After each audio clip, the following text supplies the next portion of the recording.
Bienvenue dans cette nouvelle édition. Voici les titres. Présidentielle 2025 à Koumassi, les militants du Rassemblement des Oufouettistes pour la démocratie et la paix réclament la candidature du président Alassane Ouattara. Les pèlerins du contingent ivoirien du Hadj 2025 ont amorcé leur retour le samedi 14 juin. Les détails dans cette édition. Et puis, plus de 250 cliniques illégales fermées à Abidjan, vous aurez le motif dans cette édition. Ils étaient mobilisés à Koumassi. Les militants du Rassemblement des Oufouettistes pour la démocratie et la paix ont réaffirmé leur attachement au président de la République, Alassane Ouattara. Ils souhaitent que leur leader se présente à la prochaine présidentielle d'octobre prochain. Les précisions de Lucien Aoussi et Kamel Yaou. Le pré-congrès régional du Rassemblement des Oufouettistes pour la démocratie et la paix RHDP, tenu à Koumassi, s'est achevé en apothéose ce samedi 14 juin 2025. En dépit d'une pluie persistante sur le littoral sud d'Abidjan, des milliers de militants et sympathisants ont convergé vers la place Inch'Allah pour témoigner leur fidélité au parti et désigner par acclamation le président Alassane Ouattara comme candidat officiel à l'élection présidentielle du 25 octobre 2025. La cérémonie de clôture présidée par le ministre Marcel Amountanou, conseiller spécial du chef de l'État et chef de la délégation du RHDP, a enregistré la présence de plusieurs figures emblématiques du parti. La paix, la stabilité. C'est parce qu'un homme a eu la capacité de maintenir la paix qu'il y a eu le développement. Parce que quand il y a la guerre, on ne peut pas développer.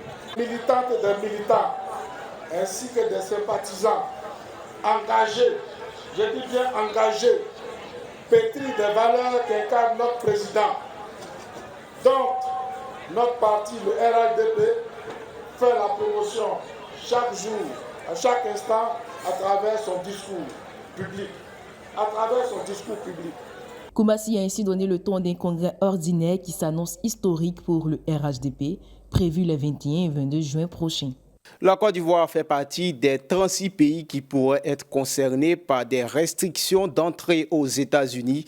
Ces pays ont 60 jours pour répondre aux nouvelles exigences américaines sous peine de sanctions migratoires. Ils ont été critiqués pour leur incapacité à fournir des documents d'identité fiables et pour des fraudes administratives. Des pays comme le Burkina Faso, le Nigeria, l'Égypte sont également visés. La mesure s'inscrit dans la politique migratoire stricte de Donald Trump axée sur la sécurité nationale. Les pèlerins du contingent ivoirien du Hadj 2025 ont amorcé leur retour le samedi 14 juin. Les premiers au nombre de 388 ont été accueillis par plusieurs personnalités gouvernementales et religieuses. Retour sur cet événement dans ce sujet d'Ashley Duprat. Malgré la pluie battante, c'est le visage serein que les 388 premiers pèlerins du contingent ivoirien du Hadj 2025 ont foulé leur terre le samedi 14 juin. Fort d'avoir accompli le 5e pilier de l'islam, certains d'entre eux n'ont pas manqué de livrer leurs impressions. Ce qui m'a beaucoup marqué dans ce voyage-là, c'est l'organisation de Côte d'Ivoire, l'État de Côte d'Ivoire, parce qu'aujourd'hui, même quand on sort, tu vois, il y a beaucoup de nations qui sont là-bas. Mais quand on sort seulement, même pour aller à la Kaaba, on voit que vraiment les Ivoiriens sont beaucoup applaudis. Voilà, par rapport à notre organisation, le savoir-faire, tout et tout. Vraiment, ça m'a beaucoup marqué. Entre retrouvailles, chants religieux et prières, c'est un profond sentiment de reconnaissance que les pèlerins ont exprimé aux autorités présentes. Une immense joie et une profonde gratitude que nous foulons à nouveau les sols ivoiriens. Après ce voyage spirituel exceptionnel, nous venons de vivre une expérience de foi et de communion intense. Et nous mesurons pleinement la chance qui a été la nôtre. Au nom de tous les pèlerins ici présents, je tiens à exprimer notre gratitude et notre reconnaissance. Ce sont au total 10 000 pèlerins qui composent le contingent ivoirien cette année. Ces derniers feront leur retour, comme leurs prédécesseurs, dans les jours à venir. Je vous le disais dans les titres, la direction des établissements privés et des professions sanitaires a frappé fort.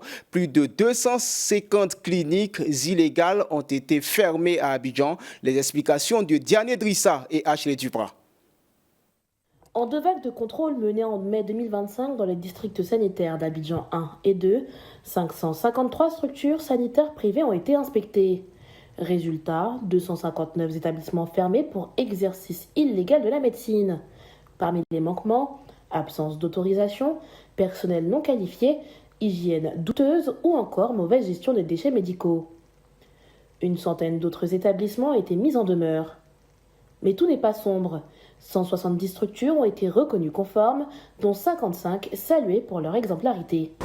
Au stade où nous en sommes, nous en avons fermé beaucoup plus. Mais il y a des récidives actuellement qui font qu'on doit renforcer des choses dans les zones indiquées, notamment à Nyama, à Bobo et Yopougon, Sango. On doit renforcer des choses. Alors, pour les récidivistes, c'est du flagrant délit de récidive. C'est du flagrant délit de récidive. Donc ceux-là, ils doivent être incarcérés. Le message est clair, la tolérance zéro est désormais la règle.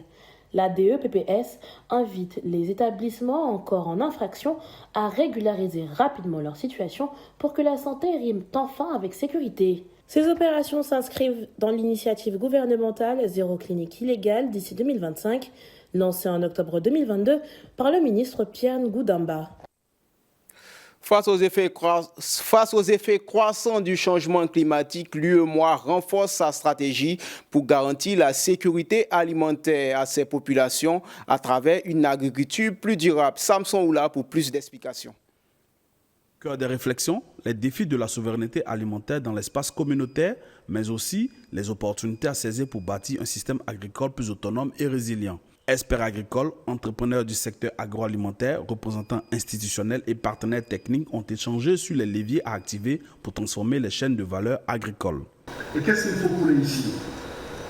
Il faut considérer le nucléaire comme un pilier de notre souveraineté énergétique. Il faut coupler petits réacteurs et micro-réacteurs et l'agriculture durable dans les zones rurales pour transformer nos systèmes alimentaires. Mettre en œuvre des cadres de financement innovants, baisser le risque sur les projets et rassurer les investisseurs. Former une nouvelle génération de jeunes scientifiques africains capables de concevoir, exploiter et réguler les nouvelles technologies. Et j'exhorte nous tous et les banques régionales à financer justement les jeunes pour qu'ils aillent vers ces sciences. Parce que l'avenir et l'industrialisation de l'Afrique en dépendent. Diversification des cultures, accès au financement, technologies agro-climato-intelligentes, formation de jeunes et structuration des filières rurales sont autant de pistes évoquées pour consolider l'autonomie alimentaire des 8 pays membres de l'UEMOA. Déjà, il faut dire qu'on est vraiment satisfait du fait qu'on ait été associé, d'abord par rapport à la Côte d'Ivoire, mais aussi de façon singulière par rapport au ministère de l'Agriculture. Parce que la BOAD finance plusieurs secteurs économiques, notamment l'agriculture, le secteur des infrastructures. Merci au niveau de la Côte d'Ivoire, nous avons été associés à prendre part aux différentes activités de ce BOAD Développement D. C'est pour montrer à quel point le secteur agricole joue un rôle fondamental dans le développement de nos États. Misant sur une agriculture durable et résiliente, l'Union ouest-africaine entend répondre aux crises alimentaires récurrentes, réduire sa dépendance aux importations et inscrire la souveraineté alimentaire au cœur de son développement économique. Et puis au Nigeria, une attaque meurtrière a fait une 50aine de morts. Retour sur les faits dans ce sujet signé Ashley Duprat. Un appel à l'aide qui vire aux larmes et à l'affrontement à Makurdi, ville du centre-est du Nigeria. Telle est la scène qui s'est déroulée le dimanche 15 juin. La veille, près d'une 50aine de personnes ont perdu la vie lors d'une attaque à Yelewata. Le massacre de trop qui a poussé bon nombre de personnes à se rendre dans les rues. Je proteste parce qu'en ce moment, nous sommes debout sur les corps morts de nos mères, nos pères, nos frères et sœurs. Nous sommes devenus des déplacés internes dans notre propre pays. Cette tuerie persiste depuis des années. Beaucoup de discussions ont eu lieu.